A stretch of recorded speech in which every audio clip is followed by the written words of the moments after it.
Update 2. She said, "Don't be so possessive. My body is my own." After I questioned a hickey on her neck, I replied, "You're absolutely right." I then changed the beneficiary on my life insurance policy from her to my brother. She discovered how possessive I wasn't when she realized she no longer had a claim to the biggest asset I controlled, my future.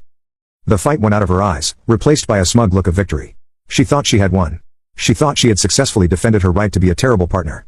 I stood up and went to the kitchen to make coffee. As I was standing there waiting for it to brew, I thought about the concept of possession. She accused me of being possessive. But what did I really possess? What did I control? Not her, certainly. The only thing I really controlled was my own life, my own choices, my own future. And that's when I thought about the life insurance policy. It sounds morbid, I know, but for a firefighter, life insurance isn't some abstract concept. It's a very real, very practical part of the job. It's the ultimate act of planning and protection. When I first joined the department, I took out a substantial policy. It was my way of making sure that if the worst ever happened to me, the person I loved would be taken care of. The sole beneficiary of that policy was Sarah. It was a promise, a tangible 7-figure promise that her future was my priority.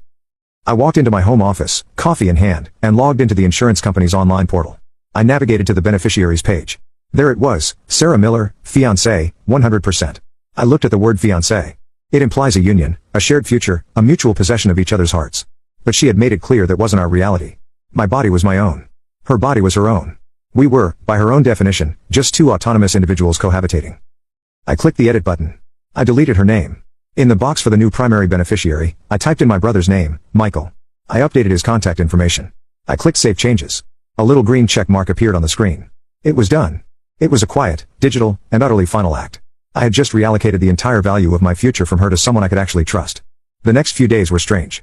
Sarah, buoyed by her victory, was more brazen than ever. She didn't try to hide her late nights. She was openly texting the guy who had, I presumed, left the mark on her neck. She thought our argument was over, that she had successfully established her freedom. I didn't argue. I didn't bring it up. I just watched. I was collecting data. The subplot to all of this, the thing that would eventually become the stage for the final act, was the annual climb to the top charity event. It's a huge fundraiser where firefighters from all over the state climb the 50 flights of stairs of the city's tallest skyscraper in full gear, about 75 pounds of extra weight. It's a brutal, punishing event, and I had been training for it for months. It was a big deal for me and for my family. My brother Michael was flying in for it. The week of the climb, I decided it was time to put the final pieces in place. I sat Sarah down one evening. My tone was serious and concerned. "Hey," I said. "With the big climb coming up this weekend, and you know, with my job being what it is, I was thinking we should really get our affairs in order. You know, just in case." She looked at me, a flicker of interest in her eyes. "What do you mean?" "Just practical stuff," I said. "I want to make sure you're protected. I want to go over our finances, make sure you know all the account numbers, and I want to review my life insurance policy with you so you know exactly what to do if anything ever happens to me." The word insurance seemed to flip a switch in her. Her expression softened. She saw this as an act of love, of possession.